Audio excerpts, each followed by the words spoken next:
Well, y'all, it's your boy Jsitez. And you see this invisibility that we have going on here? Yeah, brothers. I did this with no plugins. And I'm here to teach y'all how to do this today. Before we do that, drop a like, comment, subscribe, you feel what I'm saying? Hit that bell notification so y'all always get the updates, you feel me? I feel like I don't mention that enough, but yeah, brothers, let's lock in. So first off, in your After Effects composition, we're gonna start off by rotoscoping our clip. And when I finish this rotoscope, as well as freezing it, I will be back.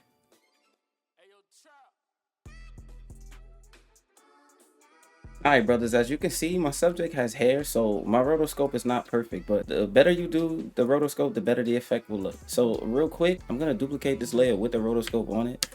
I'm going to click the layer, unfreeze it, and then just invert the mask, right?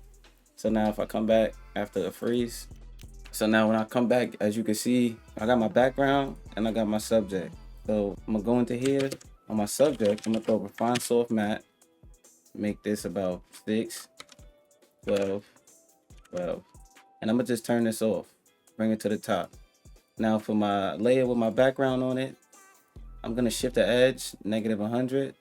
You add content aware fill, and for the content aware fill settings, your fill method should be object, have light correction checked, and make sure it's strong, and just use the work area. So now also solo your layer, and then you want to hit generate fill. All right, my brothers, as you can see, bro, it done took me like freaking 10 minutes to do this whole little shit. I don't know why, but anyway, with your rotoscope layer and your fill layer, right? Pre-compose these and name it plate, right? And then we're not even gonna turn back on the regular composition. What I'm gonna do is on this same layer, I'm gonna put displacement map, and on the displacement map, I'm gonna make sure to have like my first layer, which is my rotoscope subject, as the plate. And make sure you have on effects and masks. And then I'm gonna go down to the edge behavior and check the wrap pixels around. And I'm also gonna change the displacement map behavior into a tile. Because you know, I was getting some weird edges when I was trying this effect out, but this is what worked for me. So now the values for my specific scene, I went like -70, 70 or 85 in my case. And then I have my horizontal like 300. I'm gonna put it at like -250. And yeah, and that's how I'm getting this little invisible look that you see right here. You feel what I'm saying? Like, here we go. The subject is completely invisible. And if you want, you can do this. You could duplicate your subject. Instead of using crop, I'm going to pre-compose it. And I'm going to put Luma key. And then basically to get him to come into the shot, first of all, you want to turn the threshold all the way up.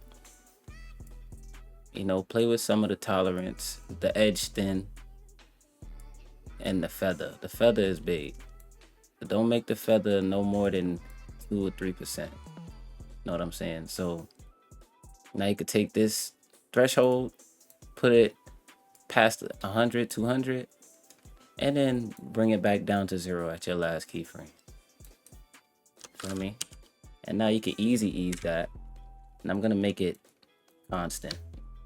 And this is just a super fast, cheap, easy way without any plugins, brothers. And if you want to use something else that's a little more accurate, you can go to AE Scripts and go get Displacer Pro. It's free. So this can also count, and I can show you right here on my screen. It's free. You don't have to pay for anything. You might have to be a member, but you don't have to pay for it. So this can be a part of this as well. Like, you can use this.